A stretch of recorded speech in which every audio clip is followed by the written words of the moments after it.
Welcome to Cage Minds MMA show. I'm Mika Frankl. Getting the show up a little bit late this week. Not a funny story for me. Bought a new camera. Trying to do some different things with the video portion of the show. And yeah, that did not come together in hours and hours of test runs to realize the equipment had to be returned. Was not as good as it looked on Amazon, and getting the show up 24 hours later than I'd like, doing it in the middle of the night, but so is the life. Appreciate everybody listening, checking this out on Facebook, YouTube, or via podcast. I appreciate you. Like, share, subscribe, rate, review, leave a nice comment. It would all be appreciated. Visit the website. It's cageminds.com. YouTube, Cage Minds MMA Show. Facebook, Cage Minds Combat Sports News. Instagram, Cage Minds _CSN. And Twitter, @Cage Minds MMA.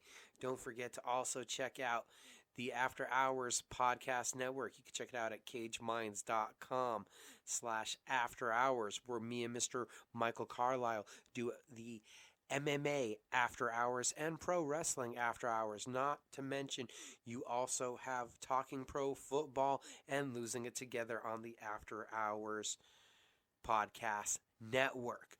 So we're here to talk about MMA. You know what I love to do. We got last week's stuff, we've got the news, and we've got this week's stuff coming up. So let's get right to it. Last week was UFC 272. And before I get too far, because I already forgot it, support the cause, pick up the merchandise, nmproshop.com for your Cage Minds apparel, the hoodies, the beanies, the shirts, the mugs. 2 different designs, 3 different colors. The mugs come in like 8 different colors. Check them out, support, appreciate it. Also forgot to mention a few things. I'm losing it. It's been a long day.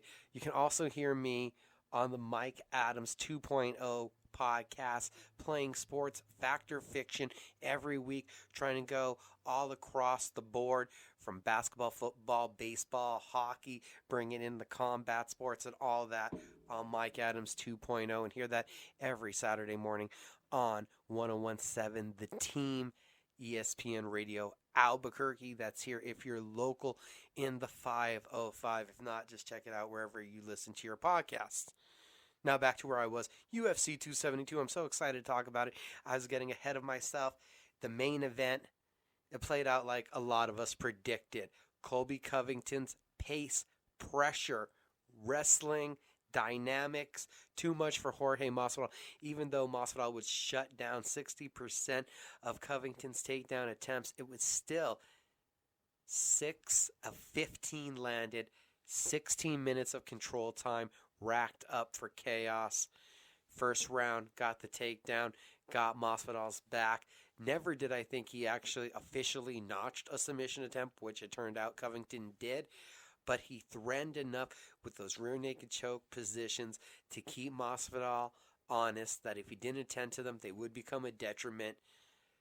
The second round, obviously, when you saw the scorecards afterwards, you saw that was Masvidal's best round. The third round, nearly a 10-8. The people I was watching the fight with were calling for it to be a 10-8 for Covington. The fourth round, Covington, yes, knocked down, thought his jaw might have been broken in the moment, but that was preceding where Covington was unloading on the fence against Masvidal and had Gamebred in major trouble, possibly being hurt after that fourth round, possibly being 2-2 going into the fifth. The wrestling would come alive again from Covington, and that would edge out the fight. Unanimous decision across the boards. A lot more further apart than most of us thought it was, because most of us thought it was going to be 49-46. You got a 50-44, though, mixed in there. Chaos with domination. Love the way that when his initial takedowns were shut down, which they were quite a bit, by Masvidal, that a change of direction, that relentless attempt at wrestling, the extra effort made a difference for Covington. Masvidal said it after the fight. He was flat. His wrestling was flat. He had one opening. He landed a big punch with that opening, couldn't cash in, let the moment go by. There's going to be a lot of coulda, shoulda, wouldas from Masvidal. A lot of people are not wrong in saying this was too big of a fight. You can't come out flat. But we saw with Jan Blachowicz against Glover Teixeira, even when you're in a world title fight, when you're in the biggest fight of your life, when you're in a grudge match, some days you just don't have it. Colby Covington, a lot of people would like to make it a for sure fact statement that he is the second best welterweight on the planet. I think that Gilbert Burns has something to say about that. I think that the call out. Now we know the hyperbole and how ugly it got, bringing up Poirier's family, bringing up his kids. I would never go down that road. I don't like when fighters do it, but that's where Covington goes. And I'd say that call out gives us a lot of insight to where Covington feels that just the trajectory of his career is going. You could stay at 170 pounds, stay in the mix of the contenders, and work your way back to that world title. Masvidal was a good start. If you look at Robert Whittaker loses the title, 3 good top 15 wins in a row, and he's right back in title contention. Covington in a different place, though, because this would be a third opportunity, and a lot of things have to fall your way to get a third opportunity. So I'm seeing a Covington that wants to cash in on big paydays. He's 34 years old at 170 pounds. Maybe Covington sees that before he's 40, he'll be out of this game and fights with a Diaz, a Poirier, a McGregor. All of those sound a lot more financially lucrative than I would expect logically that the Belal Muhammad Vicente Luque winner would be next for Covington, especially because Dana White has given us the intuition that, breaking news, UFC 273 will be seeing Hamza Chimaya versus Gilbert Burns, and that apparently is a number one contenders bout. Masvidal, Covington, they both got their rematches with Usman. Burns did sting the champion in their first encounter, so he is one win away apparently from that second chance at Kamaru. Well, Usman says he'd still like to see Hamzat do work. If you beat a title challenger like Gilbert Burns, I think that's enough proven. Give Hamzat that world title fight. So Colby Covington, you can believe it's going to be a big fight. I think he does have enough star power to be a non-title fight pay-per-view.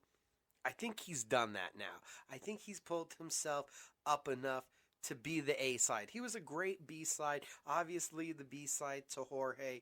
If you could talk a Conor, talk a Nate Diaz into the fight, I'd still think he's a great B side. But there's a possibility you could roll the dice. The UFC's backed against the wall. If they don't have a champion or a champion gets injured, you could still have a Colby Covington in a main event.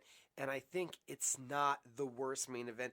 He is within that top 3 to 4 best fighters without a belt right now conversation. Co-main event. Well, we all have to give loads and loads of respect for Renato Moicano, who deserved this bump up in competition. He deserved the opportunity to take on a stiffer challenge after coming off the victory over Alexander Hernandez. But Rafael dos Anjos, on a couple days' notice, when you fly from South America to North America, is not the fight. The ground game, the brutality, the jabs, the crosses, the left high kicks, the devastation done all about by Rafael dos Anjos. The fight really should have been called after the third round. For better or worse, it wasn't. We saw a Moicano comeback, but I feel a lot of that was attributed to the fact that RDA took his foot off the gas, not wanting to do everlasting damage to his opponent. It was absurd that Mark Goddard nor the ringside physician, it looked like, had the guts to be the one to make the call to end that fight. It should have happened. Moicano, this is a Max Holloway, Calvin Kattar level of violence doled out. Brian Ortega knows what taking that level of violence is like, and hopefully it's a while before we see Moicano back and still give the man a top 20, top 15 opportunity. But let's do it on a full camp once he's healthy. Nothing but respect to Moicano, but was well overmatched. And unfortunately for Rafael dos Anjos, well, he's 2-0 at his return, 155 pounds. I count this as 155, even though it was a 160-pound catch weight. The quality of win has not been there. Paul Felder's now retired and a commentator. Moicano now 2-2 in the division, or 3-2 at 155 pounds. RDA versus Michael Chandler makes a lot of sense because Chandler, coming off of that fight of the year with Justin Gaethje, I think that he still has enough credibility, and with being a former Bellator world champion, that's the kind of win that gets RDA back into the mix, especially if Dana is going to go with having Islam Makhachev fight Beneil Dariush. Maybe Dariush's leg, knee injury isn't as bad as once was thought. If you're really going to make Islam fight another fight before the title fight because of you're mad at him for taking the RDA fight and then not doing it, maybe you do make the RDA Islam fight. So I kind of like that. Either Islam or Michael Chandler next for RDA. Bryce Mitchell, a wild man. We saw some striking. We saw the jab to the left cross, the knockdown. We saw a beautiful level change under, a big right hand from Barossa, and then we saw a takedown off of a caught kick. 3 different takedowns, 3 different ways. Nothing but overwhelming ground dominance and an avalanche of ground strikes. You wonder if the time has come, if we've seen the best out of Barossa. Barbosa's now been dominated a couple times on the ground. It hasn't got any better. I really thought going to 145 pounds, we'd see the best we ever saw out of Barossa. Best knockout ever when he took out Shane Burgos, best of his career. But it has not played out fully that way. And it's not getting better on Barbossa's part on the ground. Able to get up or able to play jiu-jitsu, was really defensive and just trying to tie up while he was getting pummeled on. Now as we look at the rankings, Bryce Mitchell's looking up at Giga Chikadze, Arnold Allen, Josh Emmett. Any one of those, it has an opportunity to get some hands. I guess there's an outside chance of a Mosar Evilov, who also is another grinder. He's been having some issues getting back in the octagon. And heck, if Sadiq Youssef pulls up a spectacular enough performance against Alex Caceres, I think Bryce Mitchell takes the fight just to stay busy. So you could go as high as Calvin Kattar and as low as Alex Caceres. Bryce Mitchell, we're basically saying he's 1 to 2 wins away from being in the thick of the mix so quick, taking on a possible name like Rodriguez or Ortega. Reportedly, those two are going to match up here soon.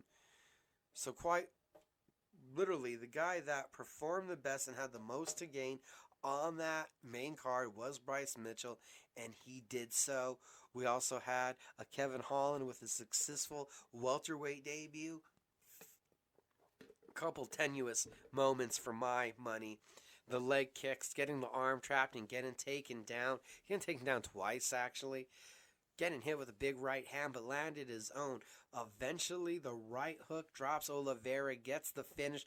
Kevin Holland, I thought he had some tenuous moments, was still getting the job done. And I think optimally, 170 will be the best division for him for the next few years, and then I could see it getting harder and him returning to 85. But I think Holland, at least for the next 3 years, 1,000 days, really needs to focus in at 170. Sergey Spivak, he gets the takedowns. He tires Greg Hardy out, and then he pounds Greg Hardy out. 4-1 in his last 5. Sergey Spivak takes out Hardy, reportedly the last fight of his contract, and I think that Greg Hardy should be done with MMA. Look at bare knuckle boxing.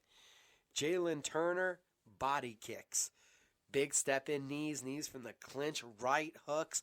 Jamie Malarkey is a good striker, and he had no answer for all the length, for all the speed, for everything that was coming at him. Turner picks up his 9th win by knockout. It's a 4-fight win streak, 100% finishing rate. The last 2 weeks for the lightweight division has been incredible. Marina Rodriguez outduels Yan Xiaonan by split decision. It's a 4-fight win streak. It was overhand counter rights early on from Xiaonan, being able to intercept the Rodriguez pressure. But Rodriguez kept it going, found a home for her right hand, some slashing elbows, and eventually the pressure wore down Xiaonan. The first 8 minutes went for Xiaonan. The last 7 minutes was a hurricane of fists and elbows flying towards her from Rodriguez. That last 7 minutes did more damage. 2 judges thought so, and Rodriguez is now, in my opinion, going to be that alternate for the inevitable Rose Namajunas Carla Esparza 2 matchup. In the light heavyweight division, Nick Negumereanu is able to overcome 4 eye pokes, a giant cage grab. His volume, his pressure, his tenacity wins out in the split decision over Kennedy Nchekwi. And like Kennedy, but man, so many fouls in that fight, it was hard to get over. Marina Moroz, the Ukrainian fighter, beats Maria Agapova, gets into the clinch, gets the trip, just big sister around Agapova from side control, and eventually takes home the head and arm choke. It's a 6th submission of her career. It's a 3-fight win streak, a huge win for the Ukrainian. On the early prelims, we saw Umar Nurmagomedov throw some crazy strikes out there, fearless, throwing hook kicks out at distance, gets in close, gets the takedown, quickly around to the back of Brian Kelleher. The hooks are in, the submission comes, half his wins, 7 of them, 14-0. Umar Nurmagomedov, half his wins by submission, and that one was ridiculously impressive.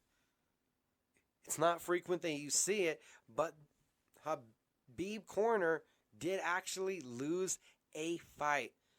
Tajir Ulanbekov loses the decision to Tim Elliott. The first and second rounds, the mixing from the strikes to the takedowns, and Elliott was able to win out the scramble, gets the decision, but it does come with some controversy as there was a lot of glove pulling and dirty tactics admitted from Elliott that he did so undetected by the ref that had the Nurmagomedov corner irate. In lightweight action, Ludwig Klein defeats Devante Smith. Klein mixing his strikes together, great fakes and feints to create openings in the first round. Smith had some incredible high kicks doing damage in the second round, and big body kicks from Klein along with control time on the fence is able to edge out the third round. And the card opened with Dustin Jacoby and Michael Omielanchuk. Omielanchuk came out hard, landing solid body punches in the first round, but Jacoby, after nearly getting the finish in the second, had a great third round. Huge head kick and elbows in the clinch, went after it for the final minute, 7-0-1 over his last 8 for Jacoby. UFC 272, Jorge Gamebred Masvidal, for the first time, looked a step slow. It's a plus 20-year fight career when you think about the backyards of Miami. Colby Covington, the chaos is still there. He's pushing towards a fight that I don't think he's going to get. Well, he should be focused on the division. RDA needs a big fight because his return to lightweight has been good but not been great. Kevin Holland looks like a solid player at welterweight. Bryce Mitchell is coming in 2022, at latest by 2023, for the top 5 of the featherweight division. It's definitely a fun night in Vegas. Now we'll turn our attention towards the news and notes, and we'll start with the UFC. At UFC 272, it was announced that Khabib Nurmagomedov, the former UFC lightweight champion, will be inducted this summer into the UFC Hall of Fame. Now, as for the fight announcements, we got a couple adjustments for UFC London. Claudio Silva is out, and Gunnar Nelson will now face Takashi Sato on March 19th. We also have Ludwig Shaolin out, and Nathaniel Wood will now be facing Vince Morales. That one is a bantamweight bout. UFC Columbus on March 26th. A pair of adjustments for that fight. Mana Fiort has an opponent found, and that will be Jennifer Maya. That's a women's flyweight bout. And Laurent Murphy is out. David Owana is stepping in to face Nate Landwehr in featherweight action. UFC 273, as I mentioned earlier on in the show, on April 9th, has officially added Gilbert Burns versus Hamza Chimaev in the welterweight division. Dana saying that one is a number one contenders bout. The UFC Fight Night on April 23rd has added in lightweight action Steve Mean Machine Garcia against Damir Hazic. And UFC Fight Night on April 30th, 2 additions there. In middleweight action, Joe Mershard's going to take on Christoph Jocko. And in heavyweight action, Jake Collier is going to battle Justin Taffa.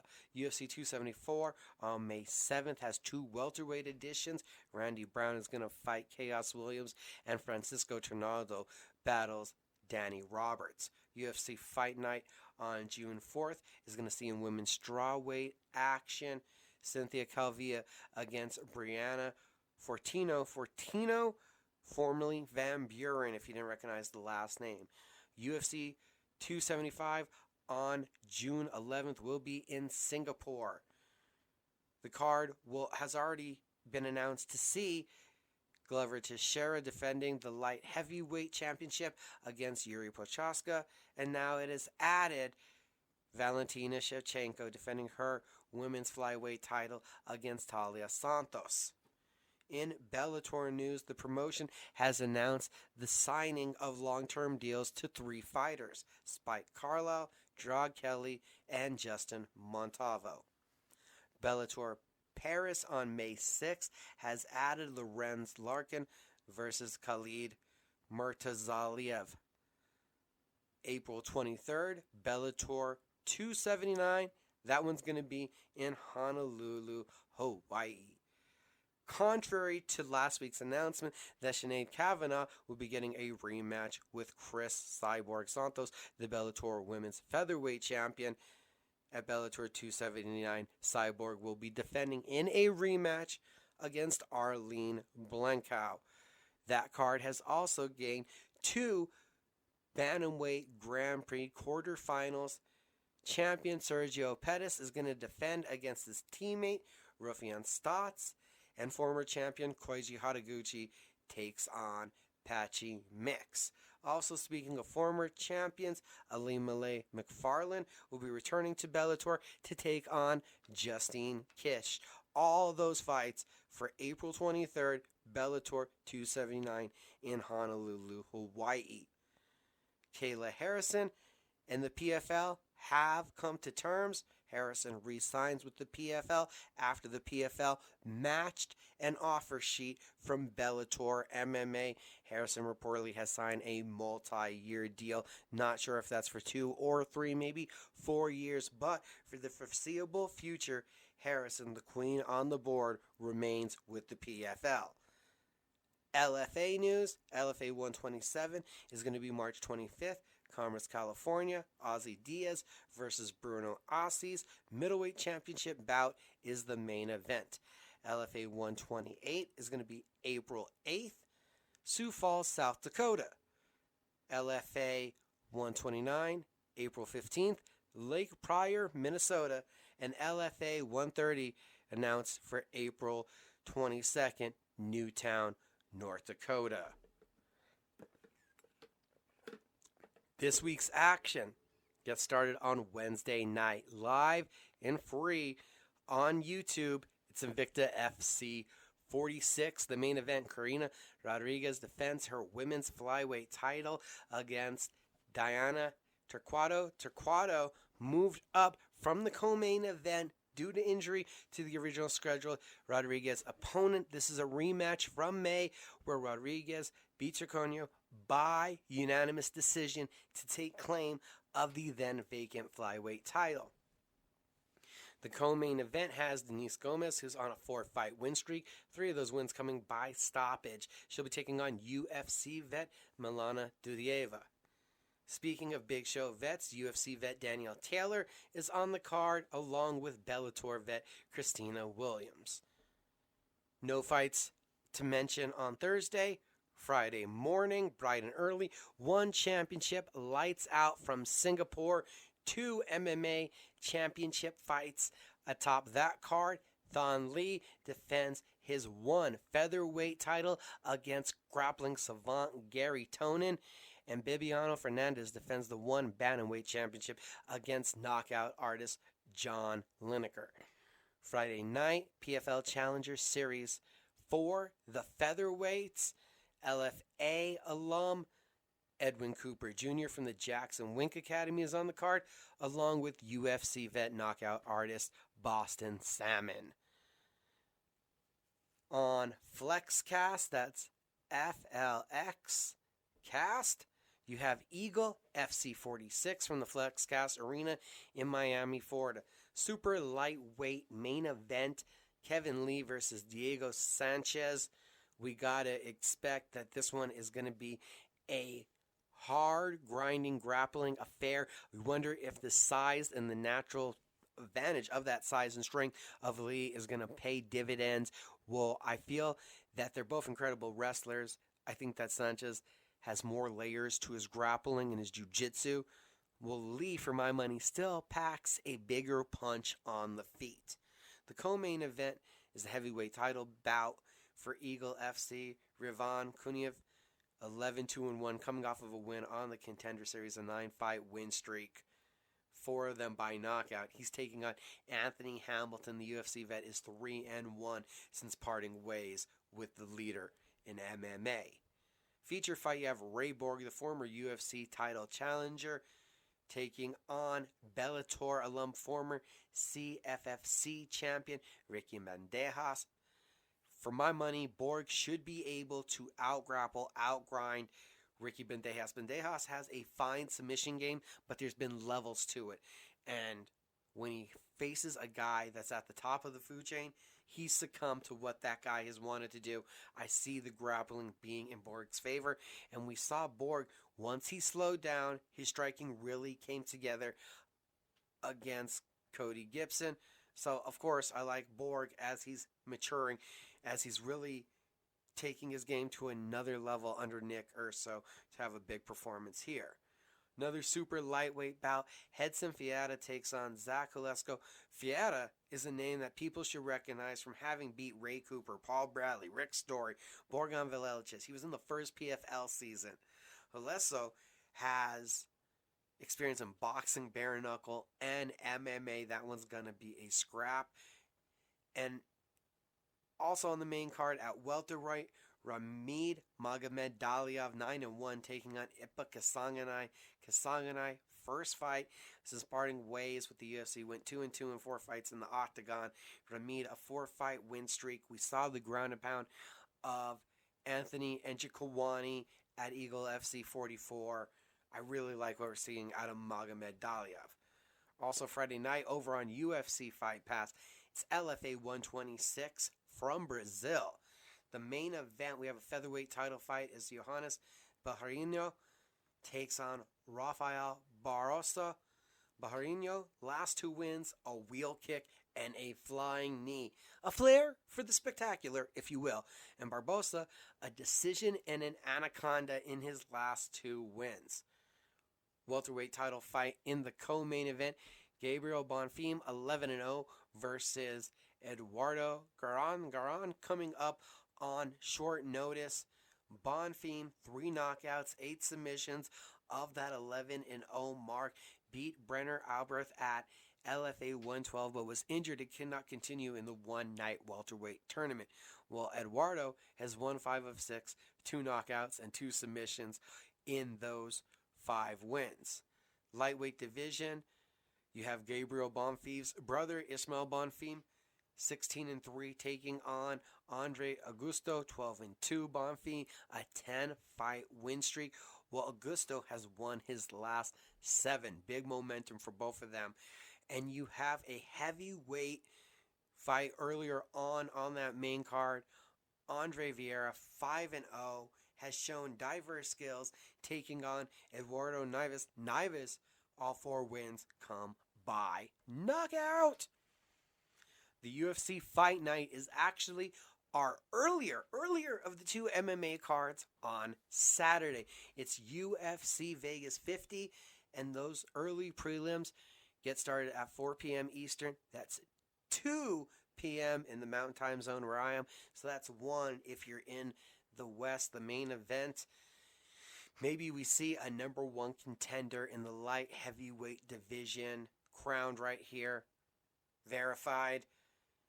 You have Magomed Ankalaev 16-1 against Thiago Santos 22-9. Santos 4-3 at 205 pounds, coming off of a unanimous decision over Johnny Walker. But for my money, he was really inactive. I think that Santos was lucky to walk away with that decision. And I think that we're more than 2 years removed from his knee surgeries, from the knee injuries to John Jones. I don't know if it's realistic to believe that we can see Thiago Santos reach the level of athleticism that we saw when he was at his most explosive. While on the other side, Magomed Ankalaev is on a 7-fight win streak in the UFC. 4 of them by knockout. We've seen front kicks, head kicks. The guy has every tool on the feet and is calm and composed while still hitting hard. I think that Ankalaev has the opportunity right here to become a number 1 contender. It's interesting to see how the Brazilian and European field has taken over this division that was dominated by Brazil and America for all so long. The co-main event, Marlon Moraes, Song Yadong. Moraes 1-4 over his last 5, a split decision win over Jose Aldo, but the 4 losses have all been knockouts. Song Yadong 7-1-1 in the UFC, split decision over Kevin Casey, and a knockout of Julio Arce in his last 2. This is stock up versus stock down. 2 guys in opposite places in their career, passing by like trains in the night, but one's going uptown, one's going downtown. And unfortunately, I don't know if Moraes has enough left in him. Yadong, who came in as a power wrestler, has started to put his striking together.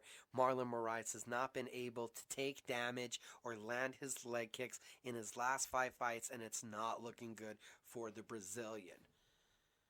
Also on the main card, feature fight, Alex Caceres, a huge 5-fight win streak, going to be taking on Sadiq Youssef, who's won 6 of his last 7, 3 of those coming by knockout. Caceres in his last 2 has collected rear naked chokes in that 5-fight win streak. He's collected 2 rear naked chokes, 1 of Austin Springer, 1 his most recent win over Siwoo Choi. Caceres has really honed into who he is, utilizing his grappling, staying long with his striking. It's great to see how he's become the martial artist that utilizes his skill set best. But we wonder how that matches up against a Sadiq Youssef who is made of titanium and only throws fastballs. He goes out to hit home runs. He looks for knockouts. He does not play, but he has been, to his detriment before, inactive. Could the volume of Caceres just put Youssef behind the 8 ball? Too little too late, could cost Sadiq. In light heavyweight action, Carl Roberson is taking on Cleo Roundtree. I think that Roberson has to get this one to the ground because Roundtree, we know, hits like a ton of bricks. On short notice, Terence Mckenney, who, man, I feel like this guy is going to be the next breakout lightweight. 5-fight win streak. 4 of them are first-round knockouts. Coming off of the submission of Fraz Naeem, wow! I mean, was that impressive work? He's jumping in on short notice to take on Drew Dober. Dober, 3 knockouts, then the submission loss to Islam Makhachev, then a decision loss to Brad Riddell. No shame in those 2. knocking on the door of the top 15 and not able to get into the party, but all the skills that are due. They're a heavy-handed puncher. Terence Mckenney seems special, though. His fast twitch muscles, the way he's seen the fight, the way he's created these opens, landed the strikes, and has, as we've heard now, Olympic-level wrestling. It seems that the world is his oyster. And he was one of the guys that I was talking about last week that set the world on fire, that there's a new era of lightweights. One more chance to become now the leader of the new era. Terence Mckenney with a big opportunity. And opening up the main card, Alex Fajeta, the former 2-division Glory World Champion, who we all want to one day see fight Israel Adesanya in an octagon, takes on Bruno Silva. Is the hype going to be too much too soon? 4-1 in MMA so far for Fajeta. Since returning, he's been on a tear since dedicating himself to the sport, walking away from kickboxing. While Silva on the other side, 22 wins, 19 come by knockout. He does have 6 losses, but he's on a 7-fight win streak. And I was there at UFC 269. The power is real when we talk about Bruno Silva. On the prelims, the feature prelim is at welterweight. Matthew Semmelsberger, 9-3, 2-1 in his last 3, but both come by first round knockout, taking on an unbeaten AJ Fletcher, a flying knee on the Contender Series, a 91% finishing rate. There's a reason why that one is the feature fight. You also have Jadiv Brasat, 100% finishing rate, making his debut in the UFC coming off the Contender Series to take on Trevin Jones. You have hard brawler J.J. Aldridge taking on the grappling heavy attack of Jillian Robertson in the women's flyweight division. At featherweight, Damon Jackson, the former LFA champion, takes on Kamala Kirk. Jackson 3-1, and this is his second stint with the UFC. 2 subs, and his last win came over the tough-as-nails Charles Rosa. Kirk lit up and stuffed all the takedowns of Makwan Amirkhani in his UFC debut, a 3-fight win streak for Kirk, who I really do believe that he can do some damage here at 145 pounds. Sabina Mazo versus Miranda Maverick. Maverick in desperate need of a win here. I think she tries to take Mazo to the ground. Cody Brundage, Dolce Lungbae. I think that Brundage is going to be looking for the takedown, while Lungbae looks for the big power punches. Guido Canetti and Chris Motini. Low-key, that could be fight of the night. It could be a sloppy banger. Canetti's lost his last 3. I think he's out, win or lose. And I think that Chris Motini, this is his opportunity. This is his favor. A full camp, a big opportunity under the bright lights after having taken that Sean O'Malley fight.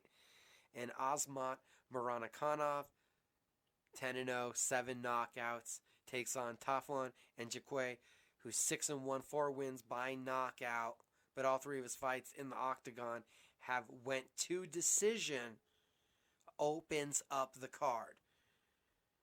The second event of Saturday is Bellator 276 from St. Louis, Missouri. Those prelims start at 6 p.m. Eastern, so we're talking about 4 o'clock here in the mountain. That's 3 o'clock in the west. That means your 7 o'clock main card start time on Showtime. Your main event is a featherweight number 1 contenders bout. The winner of AJ McKee Pitbull rematch will be looking forward to the challenge of either Adam Borish or Mads Burrell. Borish 17-1. Outside of that loss in the featherweight Grand Prix, he's been perfect. 4 knockouts, 6 submissions, 3 in a row over Mike Hamill, Eric Sanchez, and Jeremy Kennedy. That is the most quality win of the 3. That Kennedy win makes him a bona fide threat. Well, Mads Burrell is on a 7-fight win streak, 4 by submission, 9 submissions overall in his career for the Danish fighter. Co-main event is in the light heavyweight division. The former world champion Phil Davis taking on the former LFA champion Julius Ingliskus. Davis a split decision win over Machida and a decision win over Romero in his last 2 victories. And Ingliskus the loss to Nemkov in his jumping in on short notice, alternate responsibility duties for the light heavyweight Grand Prix. That ended a 9-fight win streak, but I flat out simple. Davis is too fast. Davis is too long. Davis has too much experience. Davis is too much of a better wrestler. In the middleweight division, a title shot can be earned as Johnny Eblen, the number 3 ranked middleweight, takes on number 2 ranked John Salter. Salter, a great ground game, but there's a nastiness and a viciousness to the striking, whether it's in the clinch or on the mat. Johnny Eblen, I think that Eblen, with an impressive enough win, can earn himself a title shot. If it's just an okay victory, that gives some life to the Machida Fabian Edwards fight, possibly producing the number 1 contender. That one's at Bellator London. Opening up the main card, J.J. Wilson moving up from 45 to 55. The unbeaten fighter has 7 finishes, 5 of them in the first round, 3 by rear naked choke, including a 22nd knockout. Dude's a finisher, taking on Gadiz Rabanov, who's 16-4-2, has won 8 of his last 9, and 3 of them have come by knockout. The prelims, gotta shout out and tell everybody check out the interview with Freddie Sandoval. Freddie is jumping in on 11 days notice to take on number 6 in the Bellator middleweight rankings, Romero Cotton. Unfortunate news, Derek Anderson versus Goiti Yamauchi has been called from this card. That was one I was looking forward to, but we do have some great prospects like Roman Fraalo, Cody Law, Diana Arsagava are all on the card, and not to mention that feature prelim in the light heavyweight division, power puncher Jose Augusto versus tough grappler Alex Pizzoli. So it's Bellator 276, and we're going to see who will earn a featherweight world title opportunity. And like I said, also on Saturday night, UFC Vegas 50, Song Yadong, huge opportunity to really take a huge step forward into the top 8 in the bantamweight division. And Magomed Ankalaev, I think, can earn a opportunity at the winner of Yuri Prochaska, Glover Teixeira. The website is cageminds.com. Got a lot of podcasts I'm a part of. Every like, every listen, it's appreciated. Get some apparel and some merchandise to help the cause. It's nmproshop.com. And oh yeah, if you're here in Albuquerque, in New Mexico, you want to get out and see some local grappling, March 19th. Training for Warriors Albuquerque. Combat Sports Club presents Grapple Fest 2, including an 8-man tournament. CombatSportsClub.com for the details. ScanMyTicket.com to get your tickets. Yours truly will be on the call for the pay-per-view. All the support is appreciated. All the listens, all the views. Enjoy some fights. Have a good night.